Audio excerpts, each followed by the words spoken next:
पाकिस्तान की फजीहत, मुनीर को रोका। पाकिस्तान की घनघोर बेइज्जती, रोए शहबाज शरीफ। पाकिस्तान आतंकियों को पालता है, ये दुनिया को पता है।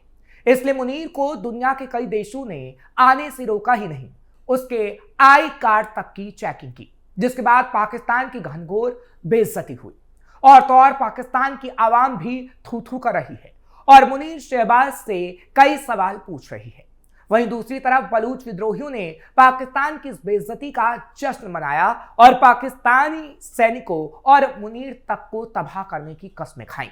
नमस्कार, कैपिटल टीवी का खास शो कच्चा चिट्ठा देख रहे हैं आप। मैं हूं आपके साथ हर्ष भारद्वाज। म्यूनिख सिक्योरिटी कॉन्फ्रेंस में हिस्सा लेने पहुंचे पाकिस्तान के सेना प्रमुख फील्ड मार्शल आसिम मुनीर को उस वक्त असहज स्थिति का सामना करना पड़ा था जब उन्हें एंट्री गेट पर सुरक्षा कर्मियों ने रोक लिया। और जब पाकिस्तान की घनघोर बेइज्जती हुई तो पाकिस्तान की इस बेइज्जती पर बलूच विद्रोहियों ने जश्न मनाया। पहले पूरी खबर आपको बताते हैं, फिर आपको दिखाएंगे कैसे बलूच विद्रोहियों ने मनाया जश्न और मुनीर और उसके सैनिकों को तबाह करने की कसम खाई। दरअसल जैसा कि हमने आपको बताया कि म्यूनिख सिक्योरिटी कॉन्फ्रेंस में हिस्सा लेने पहुंचे पाकिस्तान के सेना प्रमुख फील्ड मार्शल आसिम मुनीर को उस वक्त असहज स्थिति का सामना करना पड़ा जब उन्हें एंट्री गेट पर ही सुरक्षा कर्मियों ने रोक लिया तो ये तस्वीर वायरल हो गई। बताया जा रहा है कि उन्हें बाकी आम प्रतिभागियों की तरह ही पहचान पत्र दिखाने को कहा गया। सोशल मीडिया पर वायरल हो रही वीडियो और दावों के मुताबिक कॉन्फ्रेंस स्थल पर तैनात एक महिला सुरक्षाकर्मी ने उन्हें रोकते हुए कहा, रुकिए, आपका आईडी कहां है, कृपया अपना कार्ड दिखाइए। सूत्रों का कहना है कि सुरक्षा कर्मियों ने उन्हें किसी विशेष मेहमान की तरह नहीं बल्कि एक सामान्य प्रतिनिधि की तरह ट्रीट किया, यानी पाकिस्तान की किसी भी देश में कोई औकात नहीं। इस घटना के बाद सोशल मीडिया पर बहस छिड़ गई है। कई लोग इसे पाकिस्तान की अंतर्राष्ट्रीय छवि से जोड़कर देख रहे हैं। आलोचकों का कहना है कि पाकिस्तान के अंदर बेहद ताकतवर माने जाने वाले सैन्य प्रमुख को वैश्विक मंच पर वैसी पहचान नहीं मिल पाई जैसी उनके समर्थक दावा करते हैं। पूर्व पाकिस्तानी सैन्य अधिकारी आदिल रजा ने भी इस मामले पर टिप्पणी की है। उन्होंने कहा कि अंतर्राष्ट्रीय मंच पर उन्हें बहुत कम लोग पहचानते हैं और यही वजह है कि उन्हें गेट पर रोककर औपचारिक जांच की गई। उनके इस बयान ने बहस को और तेज कर दिया और बताया कि किस तरीके से पाकिस्तान के अपने लोग भी मुनीर को नहीं चाहते। क्यों मुनीर से मांगा गया आईडी कार्ड? हालांकि सुरक्षा विशेषज्ञों का मानना है कि म्यूनिख जैसे उच्च स्तरीय सम्मेलन में सुरक्षा बेहद सख्त रहती है।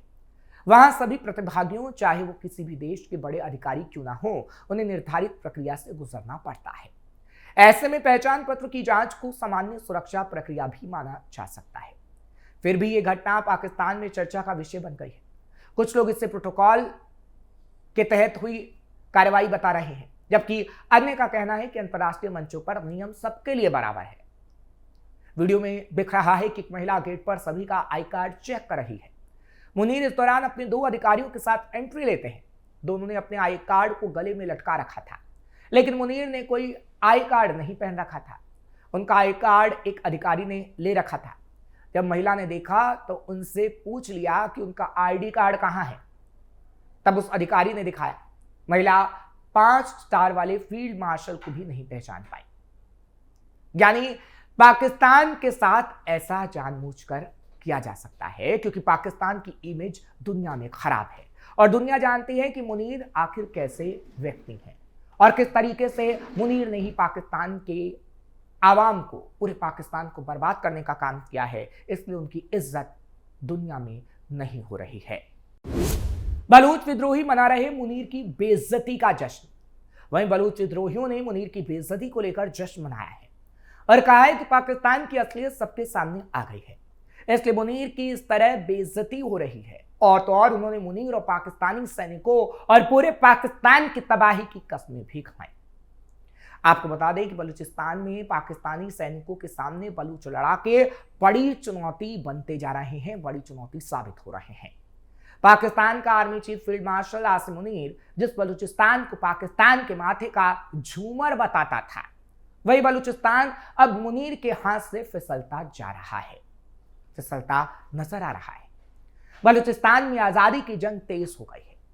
बलूच विद्रोही पाकिस्तानी सेना पर कहर बनकर टूट रहे हैं।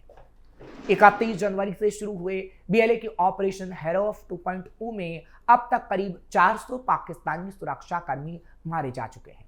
और तो और बीएलए दावा कर रहा है कि एक दिन में ही 400 पाकिस्तानियों को उड़ा दिया जाता है। पाक फौज पर हावी पड़ रहे बलूच विद्रोही। क्वेटा से लेकर नौशरी तक बलूचिस्तान के दर्जन भर से ज्यादा जिलों में इस समय बलूचिस्तान लिबरेशन आर्मी के लड़ाके पाकिस्तानी फौज पर हावी पड़ रहे हैं, उन्हें मार रहे हैं, उन्हें भस्म कर रहे हैं। हालात ऐसे हैं कि बीएलए विद्रोहियों का मुकाबला करने के लिए पाकिस्तानी फौज अब टैंक के साथ सड़क पर उतर आई। टैंकों का साथ भी पाकिस्तानी फौजी बीएलए का मुकाबला नहीं कर पा रहे हैं। पाकिस्तानी सेना कर रही अत्याचार। बलूचिस्तान के मस्तून से जिस तरह की जानकारी सामने आ रही है, उसके मुताबिक बीएलए फाइटर्स पुलिस स्टेशन समेत सरकारी इमारतों पर कब्जा करते जा रहे हैं। कायर पाकिस्तानी सेना जब बीएलए फाइटर्स का मुकाबला नहीं कर पा रही है तो वो अपनी बहादुरी आम लोगों पर दिखा रही है। खबर है कि नुश्की में पाकिस्तानी फौज ने एक बलूच नागरिक के घर को धमाके से उड़ा दिया। कई लोगों के घरों में आग भी लगाई गई और पाकिस्तानी सैनिकों को मारा गया। उनकी संख्या 1200 से अधिक बताई जाती है, जिसे पाकिस्तान छुपा रहा है। शरीफ मुनीर को मौलाना मार रहे ताना। वहीं दूसरी तरफ पाकिस्तानी सेना बलूचिस्तान से तो कंट्रोल खोती ही जा रही है। खैबर पख्तूनख्वा का हाल भी कुछ ऐसा ही है। आतंकी इस्लामाबाद तक आकर सरकार को धमकाते हैं, बम फोड़ते हैं। इस बीच पाकिस्तान के मौलाना फजलुर रहमान पीएम शहबाज शरीफ और फील्ड मार्शल आसिम मुनीर पर ताने मार रहे हैं। मौलाना का कहना है कि जिस अफगानिस्तान के लिए दावा किया जाता था कि वहां से अनार तक पाकिस्तान में नहीं घुसने दिया जा रहा है, फिर वहां से दहशतगर्द कैसे मुल्क में घुसने में कामयाब हो रहे हैं और आखिर बलूचिस्तान क्यों अशांत हो रहा है। अब आपको बलूचिस्तान के बारे में थोड़ा बताते हैं कि बलूचिस्तान में ऐसे हालात क्यों हैं, क्योंकि बलूचिस्तान पाकिस्तान के लिए काफी अहम है और कैसे वो दमन करता है उनके अधिकारों का, और इसीलिए बलूचिस्तान में बलूच विद्रोही चिढ़े हुए हैं। बलूचिस्तान पाकिस्तान के कुल इलाकों का 44% ज्योग्राफिकल एरिया है। बलूचिस्तान की कुल आबादी पाकिस्तान की सिर्फ 5% है। ईरान अफगानिस्तान से लैंड बॉर्डर और अरब सागर कोस्टल सी है। नेचुरल रिसोर्स के मामले में पाकिस्तान का सबसे अमीर प्रांत है। पाकिस्तान की कमाई का बड़ा हिस्सा इसी प्रांत से आता है। पाकिस्तान के बजट में हिस्सेदारी सिर्फ 10%। पाकिस्तान ने बलूचिस्तान में ही चीन को दिया है ग्वादर बंदरगाह। बलूचिस्तान में ही गुजरता है चीन का सीपेक प्रोजेक्ट। इसलिए पाकिस्तान के लिए बलूचिस्तान अहम रहा है और वहां के लोगों का वो दमन करता रहा।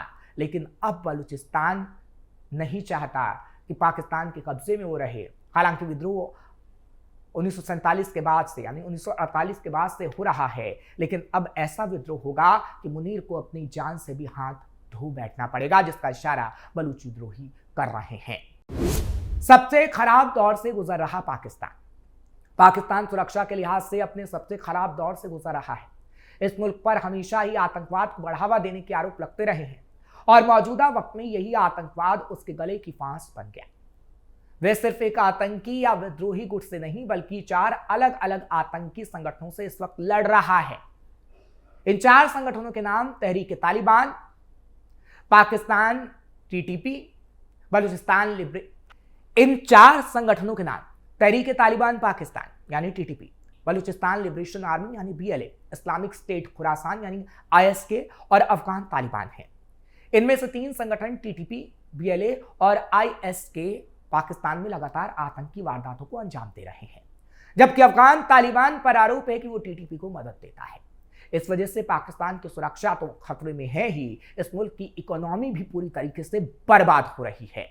दरअसल हाल ही में आई ग्लोबल टेररिज्म इंडेक्स यानी जीटीआई 2025 की रिपोर्ट के मुताबिक पाकिस्तान दुनिया का दूसरा ऐसा देश बन गया है जो आतंकवाद से सबसे ज्यादा प्रभावित है। जीटीआई रिपोर्ट को Institute of Economics and Peace ने प्रकाशित किया था। यह रिपोर्ट दुनिया भर के 163 देशों में हुई आतंकवादी घटनाओं में मरने वालों, घायलों और इसके असर के बारे में बताती है। रिपोर्ट बताती है कि 2024 के दौरान पाकिस्तान में आतंकवादी हमलों में 45% की बढ़ोतरी हुई थी। रिपोर्ट के मुताबिक 2023 में पाकिस्तान में 517 आतंकवादी हमले हुए थे, जबकि 2024 में यह आंकड़ा 1099 के पार पहुंच गया था। जीटीआई की रिपोर्ट में पहली बार ऐसा हुआ है जब पाकिस्तान में किसी साल में 1000 से ज्यादा आतंकवादी हमले हुए और लाखों लोग मारे गए। ऐसे में समझा जा सकता है कि इस्लामिक मुल्क की हालात कितने खराब है और बलूचिस्तान तो उसके लिए अब दोहरी चुनौती पेश कर रहा है, जिसके बाद ही कहा जा सकता है कि मुनीर पर सवाल तो उठेंगे ही और मुनीर की बेइज्जती तो होगी ही, क्योंकि दुनिया भर में यह संदेश जा रहा है कि मुनीर अपने ही घर को नहीं संभाल पा रहा तो आखिर वो दुनिया में कई देशों में आकर करेगा क्या। फिलहाल आपको ये खबर कैसी लगी कमेंट सेक्शन में जरूर बताएं। खबर को लाइक शेयर करें, कैपिटल टीवी को सब्सक्राइब करना मत भूलिएगा। कच्चा चिट्ठा लेकर फिर कल आपके सामने हाजिर होंगे। मुझे इजाजत दीजिए, नमस्कार।